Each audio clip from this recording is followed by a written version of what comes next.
most big.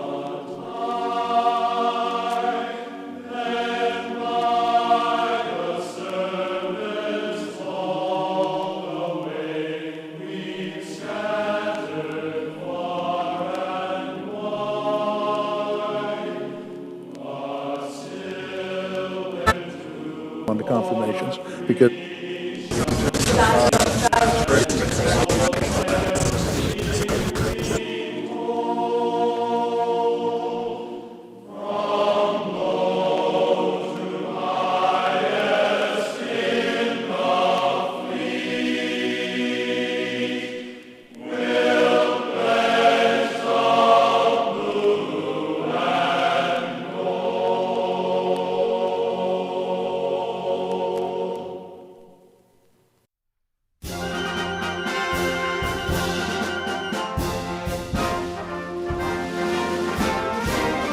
march along, sing a song with the army of the free.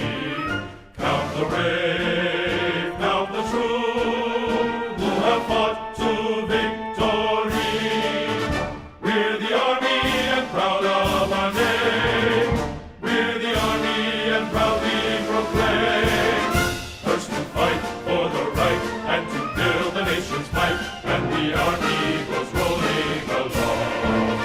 Proud of all we have done, fighting till the battle's won, and the army goes rolling along. And it's high, high, hey, the army's on its way. Count off the cages loud and strong. For wherever we go, you will always know that the army goes rolling along.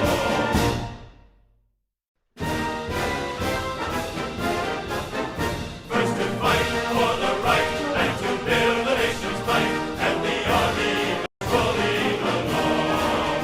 Proud of all we have done, fighting till the battle's won, and the army goes rolling along.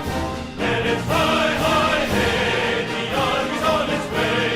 Count off the canes on its front. For wherever we go, you will always know that the army goes rolling along.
Mine eyes have seen the glory of the coming of the Lord. He is trampling out the vintage where the grapes of wrath are stored. He hath loosed the fateful lightning of his terrible swift sword. His truth is marching on. Glory, glory, hallelujah. Glory,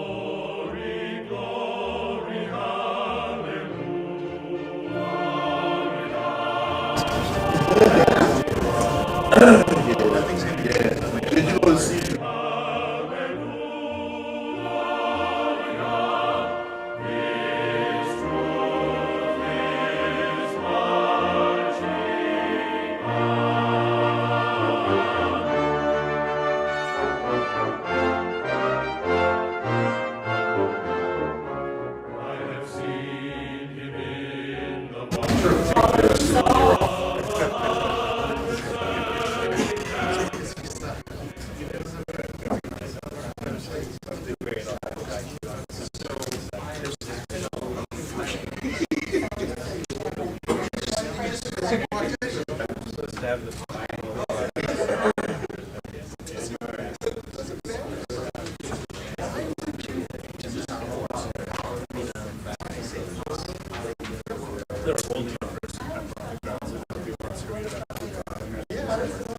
have seen him in the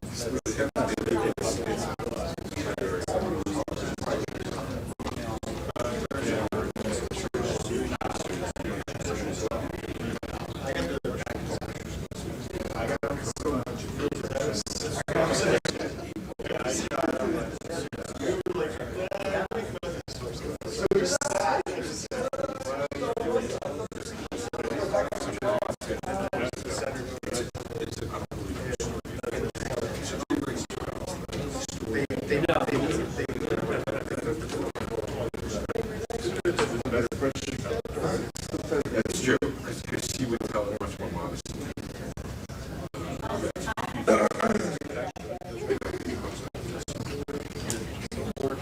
It's fine, it's fine. You're like,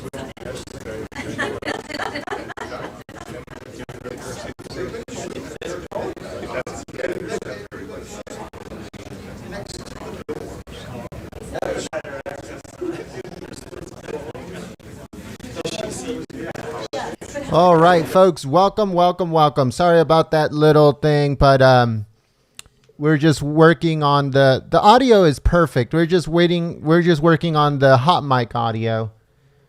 So in just a few minutes, everything will go back to normal. We don't try to stream something that's crappy ever.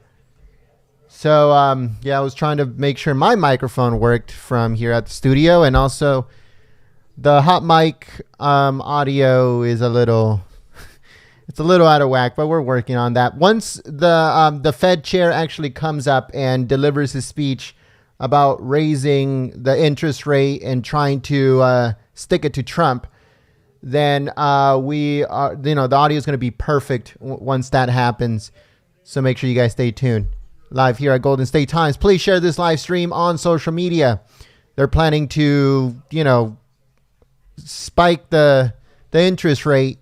And the only reason that they're doing it, there's no reason for them to do this, but the only reason is to make sure that not only the stock market crashes, but that Trump looks as worse as possible. 2019 is all going to be about, look at the economy, look what Trump did to the economy, everything is crashing down, and the reason, the motive that they're trying to raise the interest rates right now, the whole reason why this is happening on your screen is for that, to make Trump look as worse as possible and trying to blame him for what is going on right now. So that's what's going on right now, folks. Please share this live stream on social media, on Facebook, on Twitter, on Gab, on Reddit. If you guys share it on Facebook or Twitter, I'll give you guys a quick shout out as a thank you for sharing this live stream.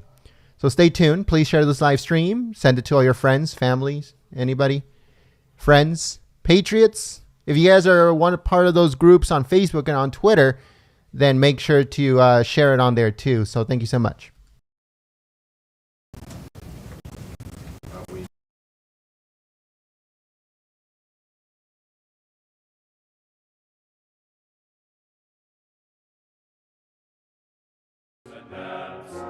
I can read his righteous sentence in the dim and flaring lamps. His day is marching on.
I want to give a quick thank you to the one and only that I see here on Twitter, the only person that is sharing the live stream. David Lincoln, thank you so much for sharing the live stream, brother. As of right now, that's the only one that I see. So, folks, please help us by sharing this live stream on social media, on Facebook, on Twitter, on Gab, on Reddit. That's the only way we can stay live here at Golden State Times on YouTube. Because you know how YouTube treats both us and other people. So please share this live stream on Facebook, on Twitter, and on Reddit, on Gab, on any of those social media sites. There's so many of them we can't name them all. So please share this live stream on social media. Thank you so much.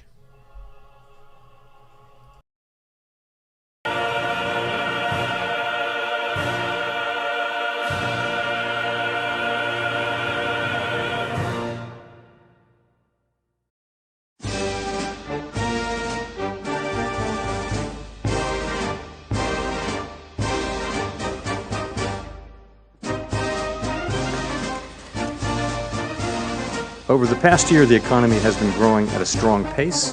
The unemployment rate has been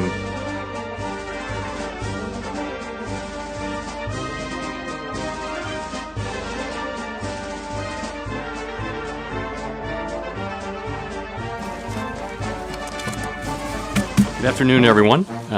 Thanks very much for being here today. Pardon me. Over the past year, the economy has been growing at a strong pace. The unemployment rate has been near record lows, and inflation has been low and stable. All of those things remain true today.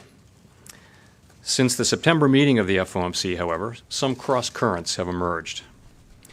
I'll explain how my colleagues and I are incorporating those cross currents into our judgments about the outlook and the appropriate course of policy. Since September, the U.S. economy has continued to perform well, roughly in line with our expectations. The economy has been adding jobs at a pace that will continue bringing the unemployment rate down over time. Wages have moved up for workers across a wide range of occupations, a welcome development. Inflation has remained low and stable and is ending the year a bit more subdued than most had expected. Although some American families and communities continue to struggle and some longer-term economic problems remain, the strong economy is benefiting many Americans. Despite this robust economic backdrop and our expectation for healthy growth, we have seen developments that may signal some softening relative to what we were expecting a few months ago. Growth in other economies around the world has moderated somewhat over the course of 2018, albeit to still solid levels. At the same time, financial market volatility has increased over the past couple of months, and overall financial conditions have tightened. That is, they have become less supportive of growth. In our view, these developments have not fundamentally altered the outlook. Most FOMC participants have instead modestly lowered their growth and inflation forecasts for next year. The projections of committee participants released today show growth continuing at healthy levels, the unemployment rate falling a bit further next year, and inflation remaining near 2%. The projections also show a modestly lower path for the federal funds rate, which should support the economy and keep us near our goals. As the economy struggled to recover from the financial crisis and the subsequent recession, the committee held our policy rate near zero for 7 years to give the economy the best chance to recover. And the economy did recover, steadily, if slowly at times. 3 years ago, the committee came to the view that the best way to achieve our mandate was to gradually move interest rates back to levels that are more normal in a healthy economy. Today, we raised our target range for the short-term interest rates by another 1/4 percentage point. As I've mentioned, most of my colleagues expect the economy to continue to perform well in the coming year.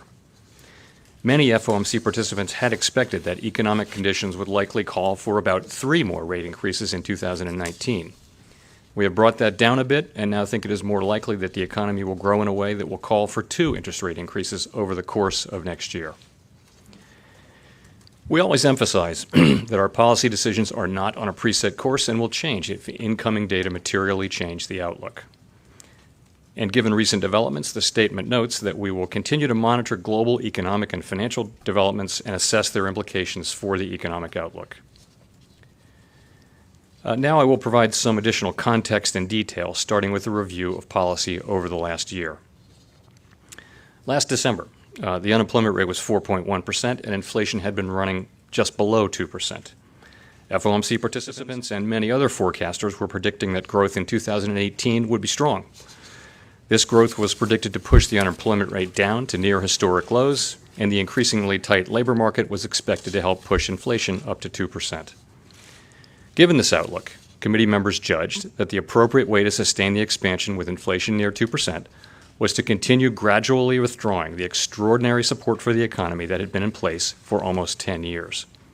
Thus, in December 2017, the median of the projections of FOMC participants pointed to 3 quarter-point interest rate increases in 2018, which would have left the target range for the federal funds rate at year-end at 2 to 2.25%, still below most estimates of the longer-run normal rate. Early in 2018, it became clear that the economy was likely to be even stronger than we had expected, in part because the fiscal stimulus adopted near the start of the year was larger and more front-end loaded than most had anticipated. The signs of a more robust economy proved accurate, and the FOMC has now raised rates 4 times this year, counting today's action, 1 more time than anticipated in the median projection a year ago. This illustrates the nature of data dependence that we always emphasize. In 2018, the economy was somewhat more robust than expected, and this led to a slightly faster pace of policy normalization than had been projected. When the economy has instead turned out weaker than expected, the committee has slowed or paused the pace of rate increases, as we did in 2016. And when the economy has performed about as expected, the committee has generally moved in line with the median projection, as we did in 2017. What kind of year will 2019 be? We know that the economy may not be as kind to our forecasts next year as it was this year. History attests that unforeseen events as the year unfolds may buffet the economy and call for more than a slight change from the policy projections released today. With that caveat, there are 2 important differences in the policy outlook today versus next year. In early 2018, we saw a rising trajectory for growth.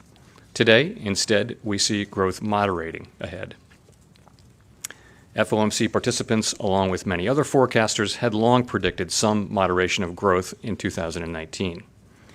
The additional tightening of financial conditions we've seen over the past couple months, along with signs of somewhat weaker growth abroad, have also led us to mark down growth and inflation projections a bit. The median of FOMC participants' projections shows growth of 3% this year and 2.3% in 2019.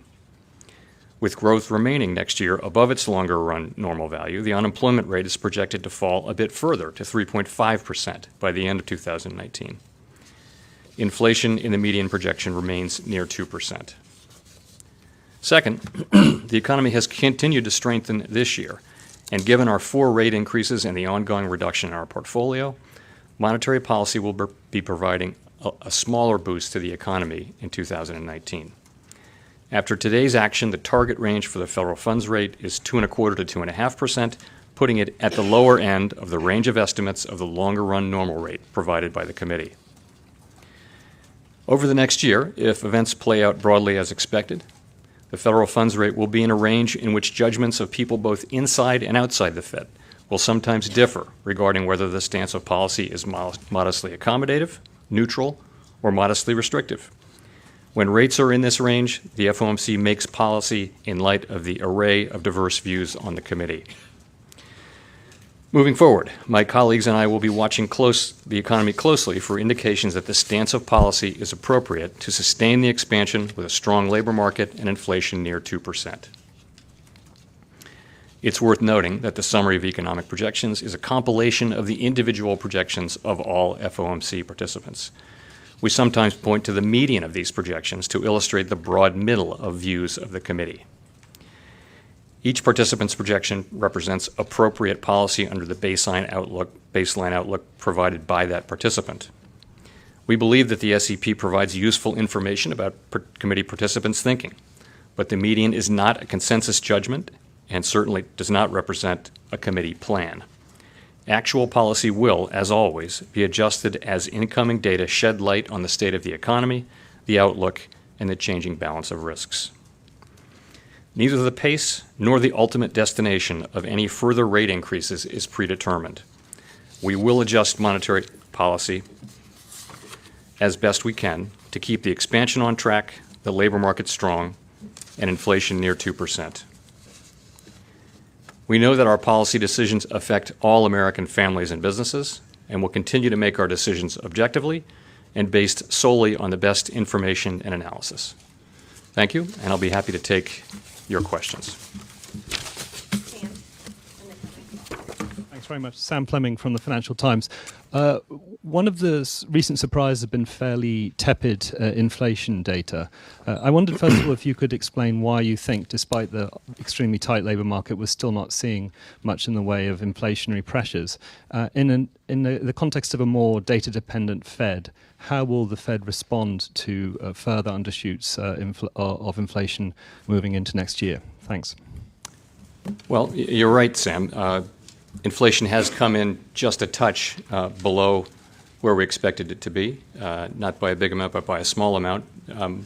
More broadly, 2018 has been the strongest year since the financial crisis, and during that period, we've had low unemployment and strong growth, and inflation has still remained just a touch below 2%. So I do think that gives the committee the ability to be patient in moving forward. As I mentioned, there's significant uncertainty about both the path and the ultimate destination of any further rate increases.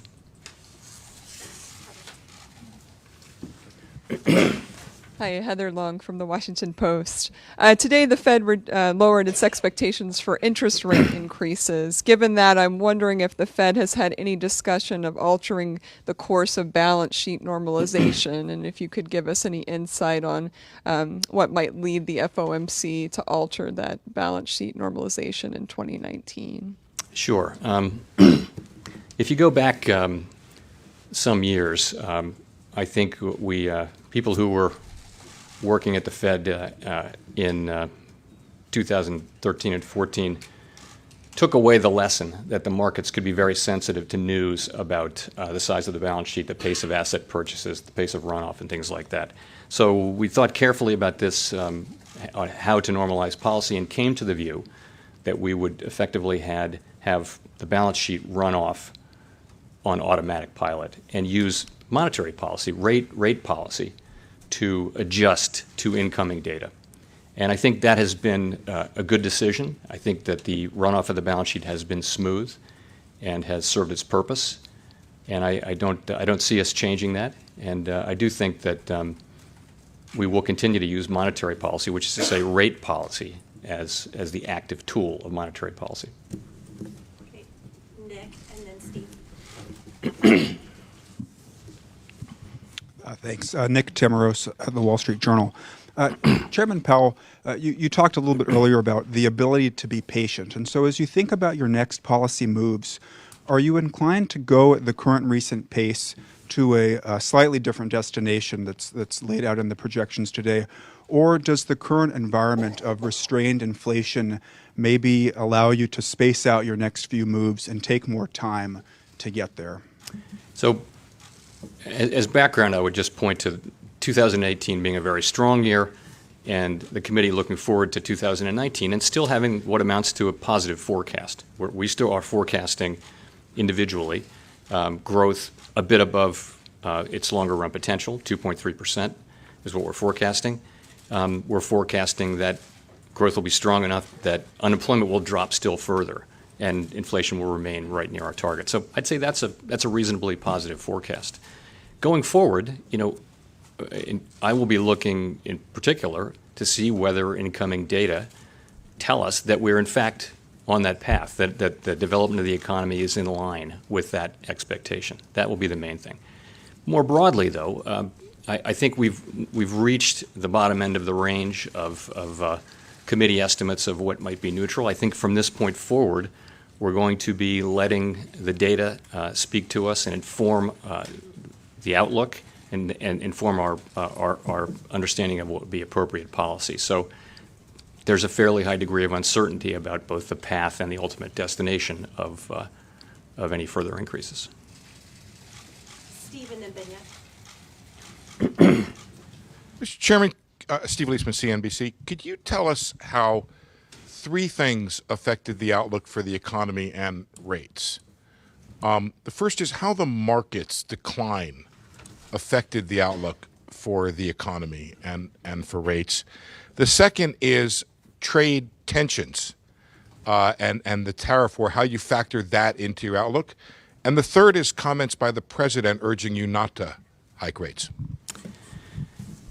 So as I mentioned, we monitor a broad range of economic conditions, and including financial conditions, a broad range of financial conditions. And we took on board the tightening in financial conditions, which not any one condition, but broadly speaking, financial conditions have tightened since the September meeting, really. So we took that on board in our forecast. That's why the forecast for growth and inflation went down a little bit. But remember, that's in a context of a more accommodative path. So we also took down our rate forecast. So we definitely did take that into account. And as you can see from the statement language, we acknowledged those risks in the clause about monitoring developments. And we're going to be watching carefully to see as those things develop. I think more broadly there's been a sense of concern among business people and market people about global growth. And that may be partly about trade tensions. It may be partly about a variety of things. If you just mechanically drop into a model of the U.S. economy tariffs, you don't see very large effects. The large effects would have to come from financial market changes or from losses in business confidence, and those are things that are very difficult to model. On your third factor, political considerations play no role whatsoever in our discussions or decisions about monetary policy. We're always going to be focused on the mission that Congress has given us. We have the tools to carry it about. We have the independence, which we think is essential to be able to do our jobs in a non-political way. And we at the Fed are absolutely committed to that mission, and nothing will deter us from doing what we think is the right thing to do.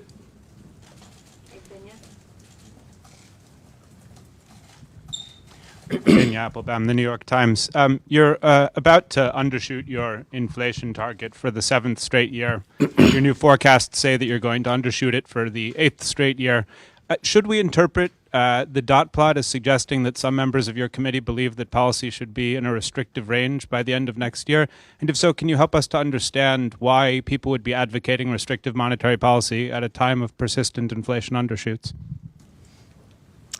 Well, we, as a committee, we do not desire inflation undershoots. And you're right that inflation has continued to surprise to the downside, not by a lot, though. I think we're very close to 2%. And, we do believe it's a symmetric goal for us. Inflation is symmetric around 2%. And that's how we're going to look at it. We're not trying to be under 2%. We're trying to be symmetrically around 2%. And I don't, I've never said that I feel like we've achieved that goal yet. The only way to achieve inflation symmetrically around 2% is to have inflation symmetrically around 2%. And we've been close to that, but we haven't gotten there yet. And we have not declared victory on that. So that remains to be accomplished. Okay, Gina. Hi, Gina Smilik, Bloomberg News. Just following up on Binya's question, I guess if you haven't achieved 2% inflation and you don't see an overshoot, which would be sort of implied by a symmetrical target, what's the point in raising rates again at all? So again, I'd go back to the health of the economy. If you look at 2018, as I mentioned, this is the best year since the financial crisis. You have growth well above trend. You've got unemployment dropping. You've got inflation moving up to 2%.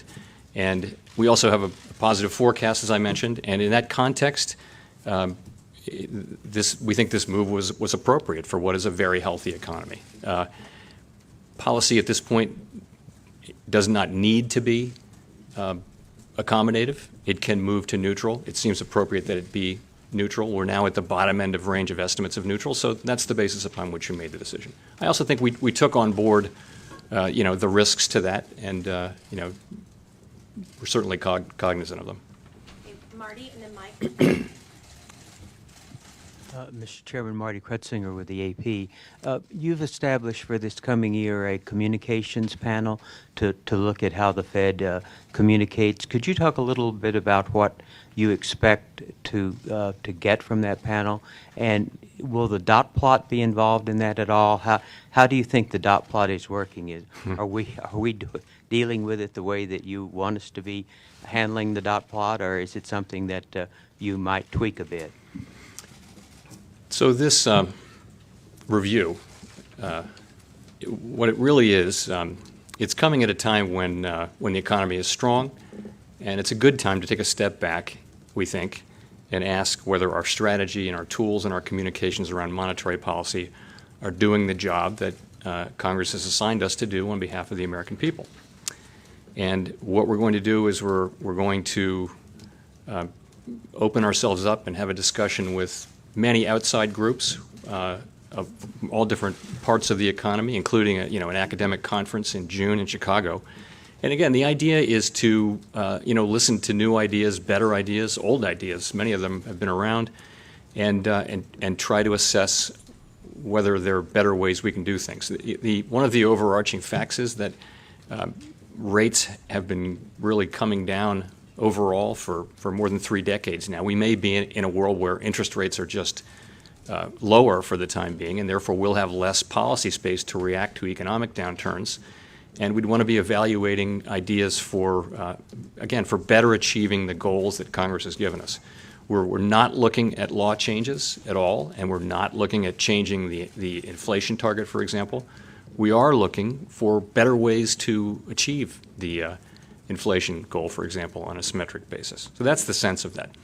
So as I mentioned on the dot plot, you asked about the dot plot. I think the dot plot generally does provide useful information about the reaction function of committee participants, sometimes more useful than others, I'll admit.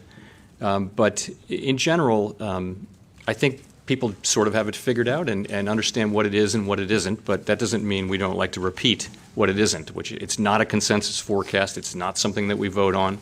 It's something that each of us writes down, and we always update it as data come in and as we update our outlooks. Okay, Mike and then Edward. Michael McKee from Bloomberg Radio and Television. The balance sheet reduction, how much additional tightening do you think has come from that? We note in the markets that the cost of credit rising, commercial paper, repo rates, the TED spread widening. Do you see any concerns about the availability or the price of credit that could slow the markets? And if in 2019 we see the economy start to slow, would you, if you don't adjust the balance sheet, be risking too much tightening? So we do watch all of that, but the amount of runoff that we've had so far is pretty small. And if you just run the quantitative easing models in reverse, you would get a pretty small adjustment in economic growth and real outcomes. So we don't think things that are happening at the short run, at the short end, are driven by many other factors other than the balance sheet runoff. For example, just very large bill supply has pushed up short-term rates, has pushed up repo rates. Tightening of the federal funds rate has raised short-term borrowing costs. So, we're alert to these issues. We're watching them carefully, but we don't see, the balance sheet runoff as creating significant problems. Edward. Edward Lawrence, Fox Business Network. Thank you, Mr. Chairman. We've seen enormous volatility in the markets recently. We know the president said, don't raise interest rates. That's well documented. The National Association of Realtors chief economist says that it's starting to affect first-time home buyers with the mortgage rates going up. When do you think these pauses need to come in next year? Do we need to keep this, as you say, gradual? And then, in addition, what data are you specifically looking at for you that shows when the Federal Reserve starts to become that headwind in the economy with the rates? We're watching. We have a strong forecast generally for next year. That forecast involves growth at between 2 and 2.5%. It involves growth at a strong enough level to continue driving unemployment down and inflation near 2%. So that's a pretty positive forecast. So to make further moves, I'll be looking for data that suggests that that's in fact the path that we're on. As I mentioned, once you're broadly speaking in the range of neutral, I think it's appropriate to be putting aside individual estimates of that and be looking at what the incoming data are telling you about the outlook, updating your estimates of what neutral might be, of what the natural rate of unemployment might be, of the state of the economy. So, and letting that lead you to adjust your outlook and therefore your appropriate path for policy. So that's what we mean when we say we're data dependent. Of course, we're always data dependent, but I think it has a particular meaning in this context, which is that. Go to Victoria and then Ann. Hi, Mr. Chairman. I wanted to ask, first of all, whether you're worried that President Trump's tweeting and statements might interfere with your ability to communicate with markets and why you're doing what you're doing. And then also I was wondering if you could comment on Governor Brainerd gave a speech recently where she laid out the case for the countercyclical capital buffer being activated. Do you disagree with her analysis? Is that something that you think the Fed should look at doing? I'm not worried because on the first question, because I know, and everyone who works at the Fed knows, that we're going to do our jobs the way we've always done them. And that involves, getting the best thinking together, diverse perspectives. Every business cycle, every FOMC cycle, we talk to hundreds of people in all different parts of society, not just business people or market people, but people from community development organizations. We get survey data from thousands of people. And so we really do have a pretty broad exposure to what's going on in all different parts of the country. And we're going to take all of that information in, and we're going to make the best decisions we can, and nothing will cause us to deviate from that. In terms of the CCYB, so the CCYB is the countercyclical capital buffer is a tool that allows us to build capital at a time when vulnerabilities, financial stability vulnerabilities, are meaningfully above normal. And so that's a tool I'd be absolutely willing to use and happy to use at such time as that test is met.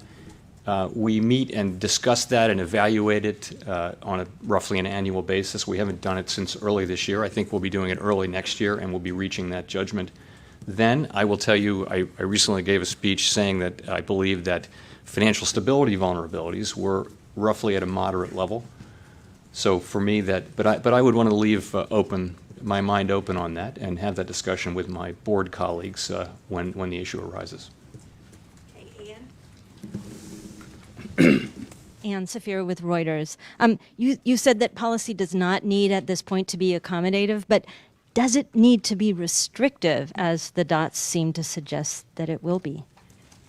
Well, it doesn't currently need to be restrictive, no, and I don't believe that it is. I don't believe that policy is restrictive. Next year. The dots suggest it will be restrictive next year. Should it be? Yeah, I've discussed this a couple of times. It's a very good question. And I guess I would just go back to this. The individual forecasts are not something that the committee votes on. They're out in the future. We vote on the rate increase, and we write down our own personal paths. So people have disparate views on what the endpoint could be. Ultimately, it's going to depend on what the circumstances are. There would be circumstances in which it would be appropriate to go past neutral, and there would be circumstances in which it would be wholly inappropriate to do so. So I wouldn't put too much on. It does inform you the way people are thinking about things, but I wouldn't take it as a signal about current policy or about near-term policy. Okay, Paul. Hi, Paul Kiernan from Dow Jones Newswires. Thanks for the question. In Dallas last month, you talked about the usefulness of speaking with businesses to sometimes hearing things that aren't yet showing up in the economic data. And I was just wondering if you're hearing anything from businesses that might explain the recent market moves.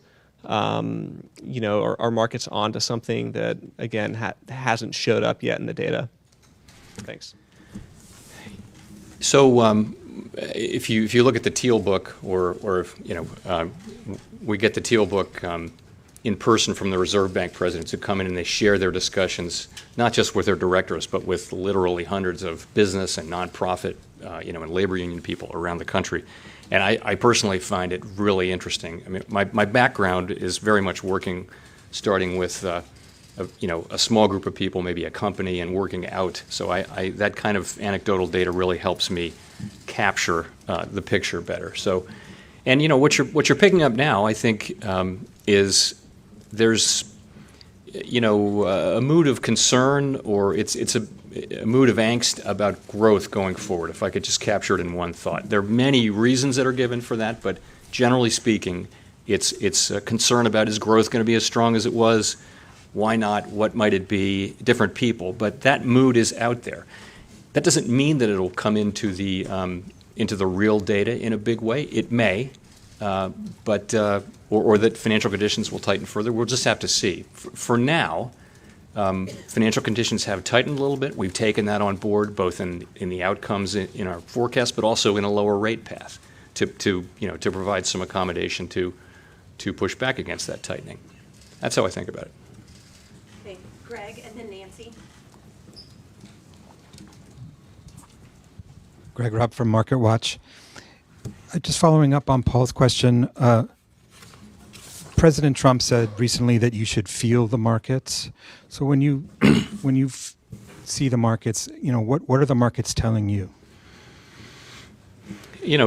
Financial conditions, broadly speaking, we don't look at any one market. We look at a really big range of financial conditions. And what matters for the broader economy is material changes in a broad range of financial conditions that are sustained for a period of time. A little bit of volatility, speaking in the abstract, some volatility doesn't probably leave a mark on the economy. So we look for that. And what we've seen here is a tightening. There's been a tightening since right around after a week or so after the September meeting, and that we tried to factor that into our models of the economy and to the results that come out of those models. That's how we think about it. So we do, we follow markets really carefully, but remember, from a macroeconomic standpoint, no one market is the single dominant indicator, and it really matters if changes are sustained over time. Nancy, and then Donna. Nancy Marshall-Genzer with Marketplace. Do you still think core PCE is a good measure of whether the economy is overheating? What do you think of other measures like setting a target for economic growth and relying more on that? Well, I think we look at both, but core PCE is a good indicator. It has what's happened over really 50 years is that inflation has become much less reactive to changes in growth. There was a time when inflation reacted really quickly to changes in growth and changes in unemployment, and that time is behind us, and that is often attributed to the success of central banks in anchoring inflation expectations so that people believe that inflation will come back to the target or around the target, so it doesn't go down as much. Inflation doesn't go down as much in a downturn, doesn't go up as much when the economy is strong. It's really true, though, that inflation has not reacted a lot on a road from 10% unemployment to now 3.7% unemployment. Now, it did move up last year, but in terms of just targeting growth, I actually think our dual mandate works very well, which is maximum employment and stable prices. Most of the time, those two things work together. When they work temporarily in different ways, we take a balanced approach. But I think that approach has served us well, and I think we can work well with it. Chairman Powell, Donna Borak with CNN. Next year, every meeting will be a live meeting, so presumably there will be some adjustment in how the market anticipates when a rate hike is coming.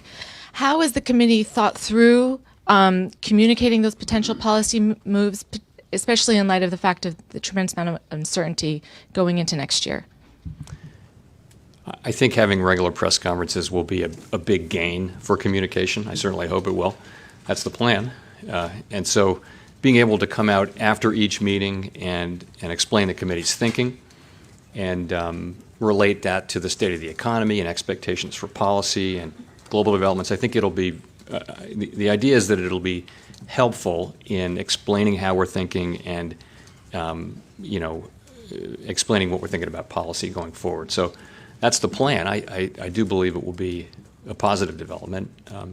I think it'll also become the case over time that there will be no prior as to whether we would move at a quarterly meeting or one of the meetings at which we do not file an SEP. As you know, we only update our projections under the current approach quarterly, whereas we have eight meetings. So I think we'll move to a more we'll have the ability to move at 8 different meetings, not 8 times, but at 8 different meetings on the year.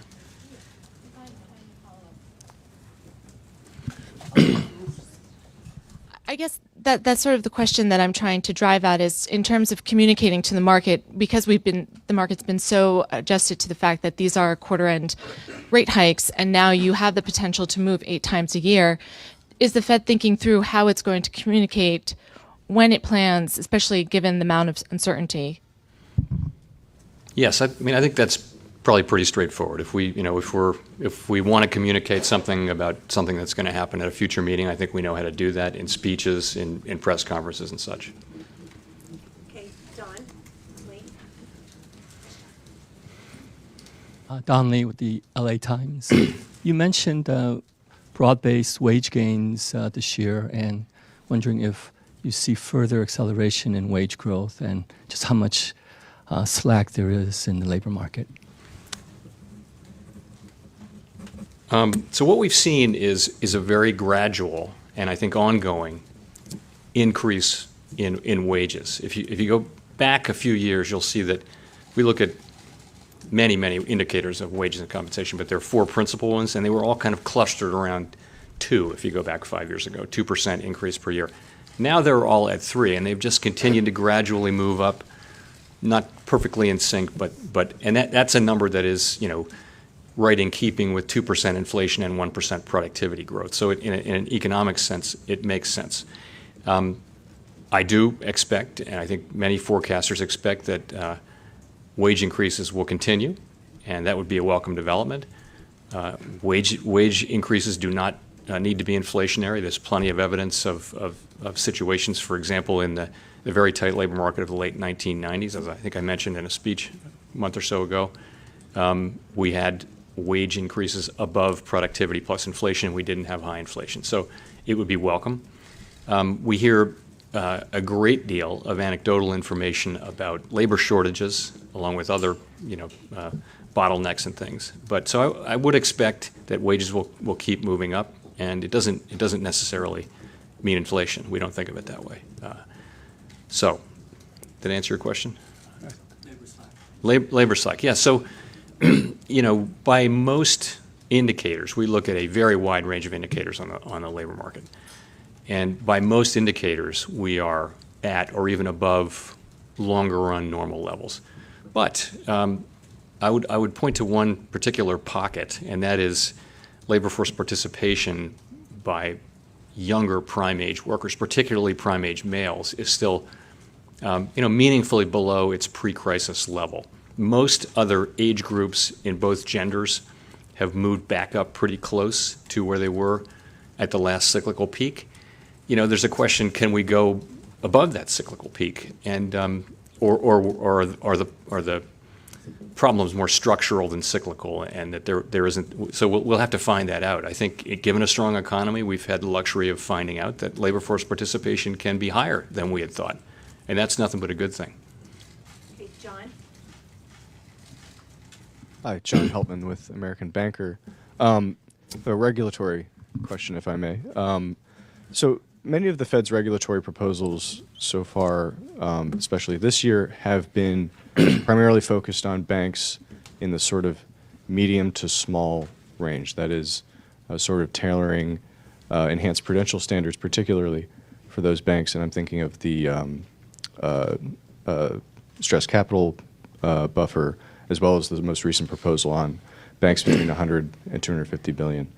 GSIBs and the largest banks seem to be sort of left out of a lot of these proposals, and I'm wondering if that is meant to send a message that the Fed does not really intend to change its regulatory structure for the largest banks going forward, or if you'll get to that maybe later. And I'm thinking specifically of the GSIB capital surcharge, which several members of Congress have sent letters to you asking you to revisit and reconsider. So you're right that a big focus of what we have been doing has been tailoring regulations. And the sense of tailoring is that we want to look below the level of the GSIBs at the large regionals and then on down to the community banks at various steps and ask whether we have appropriately tailored regulation and supervision to account for the fact that smaller and less complex organizations present a much less significant threat to the economy and to the community should they fail, should they experience material difficulty. So in the nature of that, you're focused more on the smaller institutions. I think with the larger institutions, we want regulation and supervision to be effective and efficient. I know that the larger institutions tend to be the ones who care about the Volcker rule. That's something we're working on. We think things need to be looked at carefully, and I wouldn't want to materially change capital levels because I think it's important that the largest financial institutions, the largest and most complex, the systemically important ones, be held to the highest standards and higher expectations. And while we may tailor some regulations, those fundamentally high expectations are not going to change. Okay, Steve and then Courtney. Steve Beckner, freelance financial journalist, reporting for NPR, Chairman Powell. I know you look at many different financial indicators, but let me focus your attention briefly on bond yields. The 10-year note yield has gone down pretty steeply, roughly 50 basis points, I think, in recent weeks. Wonder what you make of it. Is it a worrisome sign for you in terms of the outlook for growth, for inflation? On the other hand, could it be a positive in terms of presumably bringing down mortgage rates and helping the housing sector? Again, we do focus on a broad range of financial indicators, and we don't obsess about any particular one. We look at a whole range of them, and we ask ourselves what's really going on in the broad picture out there. If you ask what's going on with the longer maturity Treasury market has come in some. That's consistent with a risk-off feeling in the stock market as well. And we don't know whether that'll persist. Really, the longer Treasury has moved in a range above 3% and down 3% as a risk sentiment has changed. I think if rates were to stay low for a longer period of time, that could be thought of as a signal of expectations of lower growth, but we don't know that that'll happen. As I mentioned, our forecast for next year is, I think in keeping with most other forecasts, is that we'll still have solid growth next year, declining unemployment, and a healthy economy. Okay, Courtney. Hi, Chairman. Courtney Brown from Axios. I'm wondering if you can clear up what's become a little bit of a debate in the financial community. You said in October in an interview with PBS that interest rates were a long way from neutral. A month later, you said interest rates were just below neutral. And I think a lot of people interpreted that as a shift in tone from you. Were they right to interpret it that way? Monetary policy is a forward-looking exercise, and I'm just going to stick with that. It's where we are right now is we're at the lower end of the range of neutral. We've arrived effectively at the bottom end of that range, and there are implications of that. For that, as I mentioned, going forward, there's real uncertainty about the pace, and the destination for further rate increases, and we're going to be letting incoming data inform our thinking about the appropriate path. Okay, Michelle with the last question.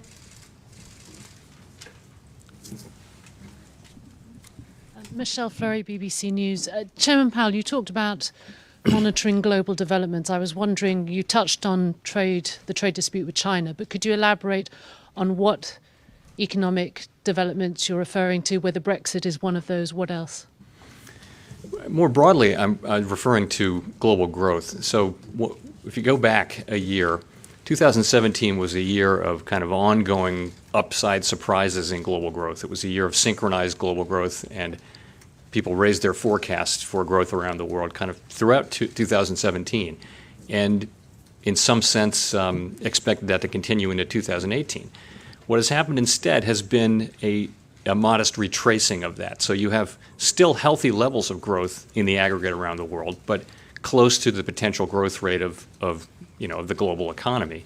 But you no longer have the really strong levels of growth you had in 2017. So that is one, that's, I think, the key fact. We also monitor, event risks like Brexit, like the negotiations between Italy and the EU over their budget. And, as far as those are concerned, we monitor them very carefully. And I'll mention Brexit. Our financial institutions have had a long time now to get ready for the full range of possible exits from the EU by the UK. And they've had supervisory involvement from US supervisors, from UK supervisors, from EU supervisors. We think they are fully prepared for the full range of outcomes that may come out of that.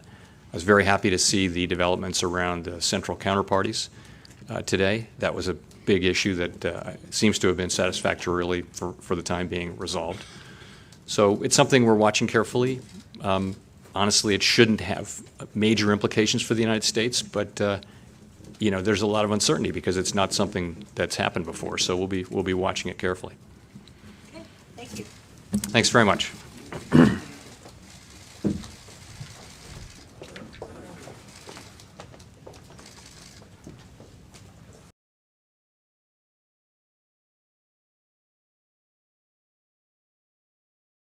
All right, folks, thank you very much for joining us and choosing us as your stream of choice. My name is Jen. I'm from Golden State Times. I am the host of the stream, and I'd like to thank you so much for tuning in. If you liked our coverage, make sure you guys subscribe to the channel. Click the notification bell if you are new.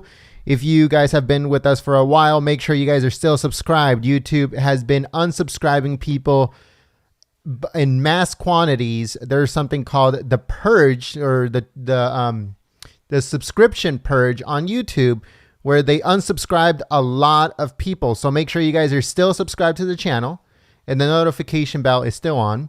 But if you guys want to get notified directly by us here at Golden State Times, all you have to do is grab your cell phone, send a text message with the words America First to 555-888, and then you'll get notified directly by us here at Golden State Times. You can also ask us questions. You can send us a message, all that good stuff on there too. So that's a good way of reaching out to Golden State Times in case you guys had any questions or any concerns or anything like that. So you guys can use that. Thank you so much. Also, don't forget that we cover a bunch of news stories on our website, goldenstatetimes.com. Again, that's goldenstatetimes.com.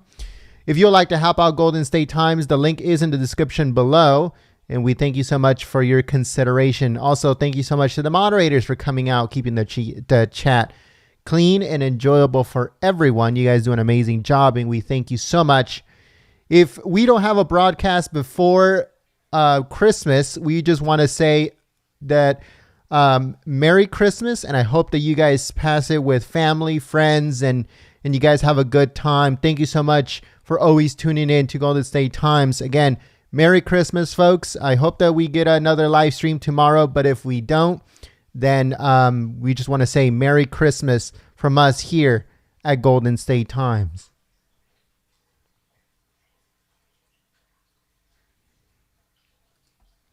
All right, folks, so I'll be turning this off now, and I hope that you guys have a good rest of your day. If there's another live stream later on today, we'll be streaming it. If not, we'll be covering news stories from politics, breaking news, all that stuff on our website, goldenstatetimes.com. Again, that's goldenstatetimes.com. Again, if we don't have a live stream before Christmas, we just want to say Merry Christmas, and we'll definitely have live streams between Christmas and New Year's. So stay tuned for that. Thank you so much.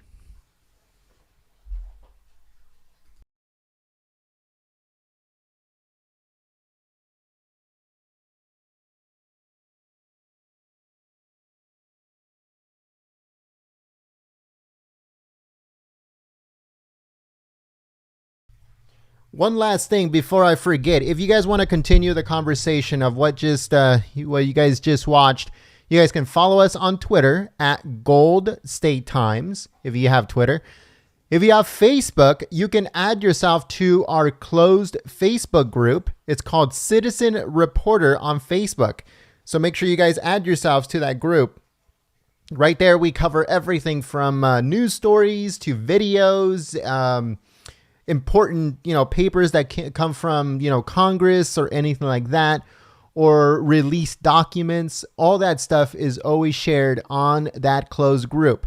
Right now, we almost have 300, or I think a little bit over 300 patriots on that group. So if you want to add yourself to that group, all you have to do is go to Facebook and look up Citizen Reporter, and then just request to be part of the group, and we'll add you guys on there. So make sure you guys do that. The conversation is really good on there, so make sure you guys request to be added, and we'll add you guys so you guys can have a good time on there. Thank you so much.